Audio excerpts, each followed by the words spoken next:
Assalamualaikum warahmatullahi wabarakatuh. Let's start our lesson by saying basmalah. Bismillahirrohmanirrohim.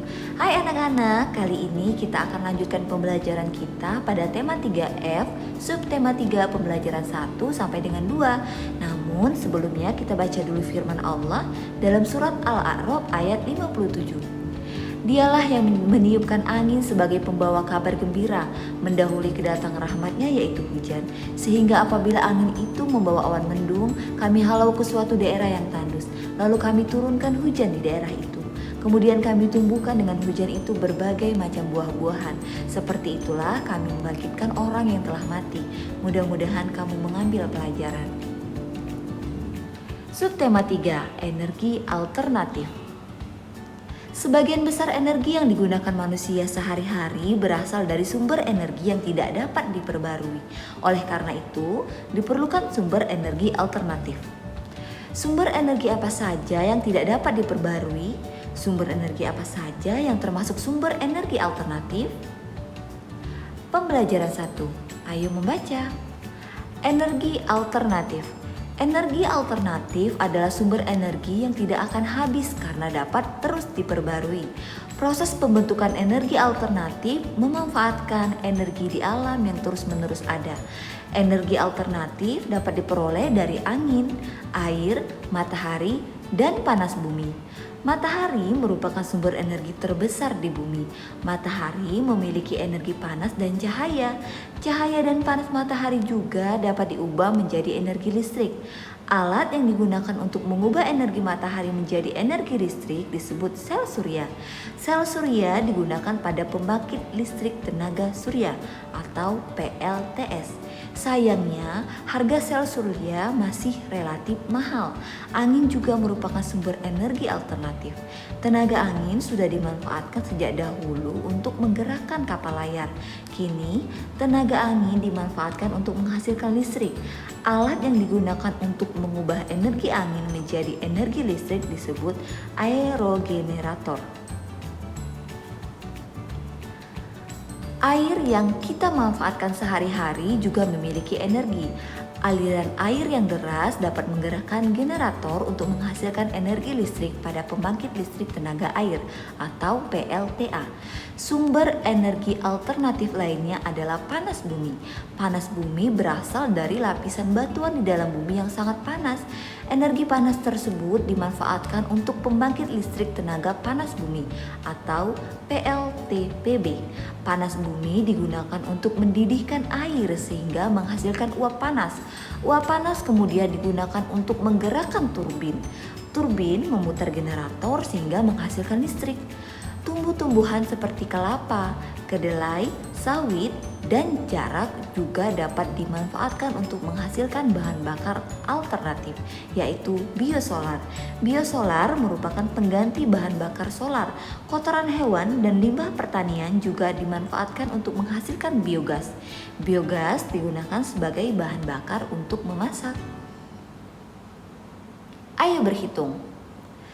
Kamu dapat menentukan lama kegiatan dengan menghitung selisih waktu mulai dan selesai. Kamu juga dapat menentukan lama kegiatan dengan melihat jarum jam.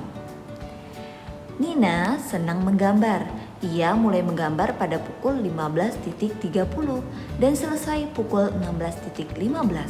Berapa menit Nina menggambar? Perhatikan gambar. Mulai pukul 15.30 pada lingkaran jam yang pertama, kemudian selesai pukul 16.15 pada lingkaran jam yang kedua. Anak-anak kita bisa hitung dari angka 6 sampai ke angka 3.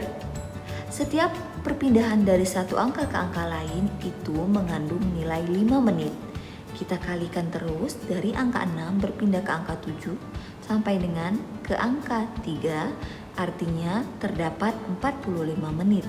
Jadi Nina menggambar selama 45 menit.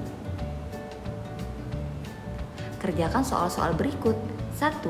Apa yang dimaksud dengan energi alternatif? Tuliskan contohnya. 2. Jelaskan energi alternatif yang dapat dimanfaatkan menggunakan alat pada gambar berikut. Perhatikan gambar ya. 3. Kerjakan soal-soal berikut. A.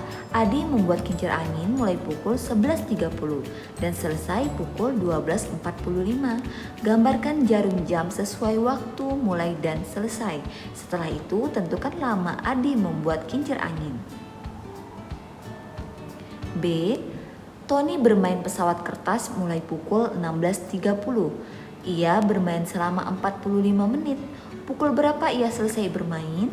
Gambarkan jarum jam yang sesuai waktu mulai dan selesai. Nomor 4. Lengkapilah jarum jam sesuai keterangan waktu berikut. Gambar pertama 45 menit sebelum. Gambar ketiga 75 menit sesudah. Anak-anak bisa menghitung dengan melihat acuan pada gambar yang tengah, yaitu gambar jam yang kedua. Pembelajaran 2. Ayo membaca. Pembangkit listrik tenaga Bayu atau PLTB. Pembangkit listrik tenaga Bayu atau PLTB biasanya dibangun di pantai dan pegunungan. Sumber energi pembangkit listrik tenaga Bayu berasal dari embusan angin. Kincir angin raksasa akan berputar terkena embusan angin. Gerakan kincir akan memutar turbin dan menyalurkan tenaganya ke generator penghasil listrik. Semakin tinggi tiang dan semakin panjang bilah kincir, tenaga listrik yang dihasilkan akan semakin besar. Semakin kencang embusan angin, semakin kencang pula turbin berputar. Kelebihan PLTB adalah sumber energi yang murah dan selalu ada. Penggunaan angin juga tidak menghasilkan limbah beracun dan berbahaya. Namun, PLTB juga memiliki dampak negatif seperti polusi suara dari putaran kincir, gangguan sinyal televisi, dan kematian hewan yang terkena bilah kincir seperti burung dan kelelawar. Hak dan kewajiban harus dilakukan secara seimbang. Contoh hak ketika bermain antara lain sebagai berikut. A. Diberikan waktu bermain oleh orang tua. B. Bermain dengan siapa saja. C. Mendapat giliran bermain. Contoh kewajiban ketika bermain antara lain sebagai berikut. A. Tidak lupa waktu ketika bermain. B. Memberi kesempatan setiap orang untuk bermain. C. Bermain dengan jujur. D. Menjaga kebersihan tempat bermain. Kerjakan soal-soal berikut. 1. Tuliskan 3 informasi yang kamu ketahui dari teks bacaan pembangkit listrik tenaga Bayu atau PLTB. 2. Buatlah kalimat menggunakan kata-kata berikut. A. Energi angin. B. Uap. C. Kincir angin. D. Generator. E. Turbin. 3. Hak dan kewajiban hendaknya dilakukan secara seimbang. Tuliskan contoh keseimbangan pelaksanaan hak dan kewajiban dalam hal berikut. A. Penggunaan energi. B. Ketika bermain. 4. Tuliskan masing-masing 2 contoh hak dan kewajiban ketika bermain.